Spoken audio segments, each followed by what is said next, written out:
I have a more important question. Star Trek, Star Wars. I like both.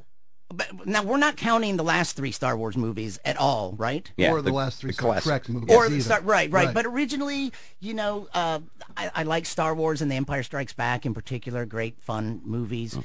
You know, I did have a little science, but being a science geek, there's science errors jump out at me. And in the first Star Wars movie, there's that classic scene where Han Solo says about the Millennium Falcon, you haven't heard of the Millennium Falcon? It's the ship that made the Kessel Run in less than 12 parsecs. And it sounds very impressive. But a parsec, it's not a unit of time. It's actually a unit of distance. And so that would be like me saying... Everybody makes the Kessel Run in 12 parsecs. That's how That's far how away long it is. Yeah, exactly. Moron. Exactly. And to me, that would be like if you were... That was a huge faux pas. Now, I know it's kind of science geeky to point out, but the thing is, he could have made up a word. He misused a word. He could have made up a word. It happened a long time ago in a galaxy far, far away. Right. He could have made up a term. And to me, that's no different than if you were supposed to meet someone somewhere and you showed up late and you go, I'm sorry, have you been waiting long? Yeah, about 15 millimeters. I'm counting the yards. You know, time travel, possible or impossible? Well, you know, that's an interesting one. There's a lot of people think, obviously, it's almost more in the realm of fantasy than science fiction even. Yeah. But here are some takes on it. Some people say that if time travel is ever invented, then we should already see time travelers amongst us.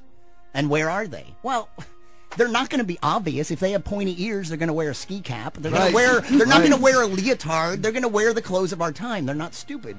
And all those kids wearing the hoodies and the slacky pants—they're not just slackers. They're time travelers. So for that matter, I don't even know when there's another Jew around, let alone a time traveler. So they might be amongst us. And where would you look for them? I'd probably look at the zoo. Like maybe they're checking out animals that are extinct in their time. And that's why, on the chance that there might be, sometimes I like to ask people, if I meet a stranger, instead of asking, where are you from? I like to say, when are you from? And maybe see if you could trip them up. Exactly. And then so I'll go, when are you from? They'll go, 2170, when are you from? And I'll go, now, and grab a net, and we got one, and put him in a cage, and maybe we should use some more advanced technology. A net. No, I think a net is always going to be fine. It's that will always work. But now here's another one. If I ever invented a time machine, the first thing I would do is go into the future and get a more advanced model. Something a little more dependable. Something that's just built, you know. Like a pager. I don't need that clunky DeLorean. But now here's you know, scientists actually say this, that time travel is impossible because it allows paradoxes. Right. And the classic paradox, it's called the grandfather paradox. I know this. Right, Bob. So if you went back in time and killed your grandfather before your father was born, then you would never be born. How could you go back and kill your grandfather? It's a paradox, but I solved it. Yeah? Your grandmother had an affair.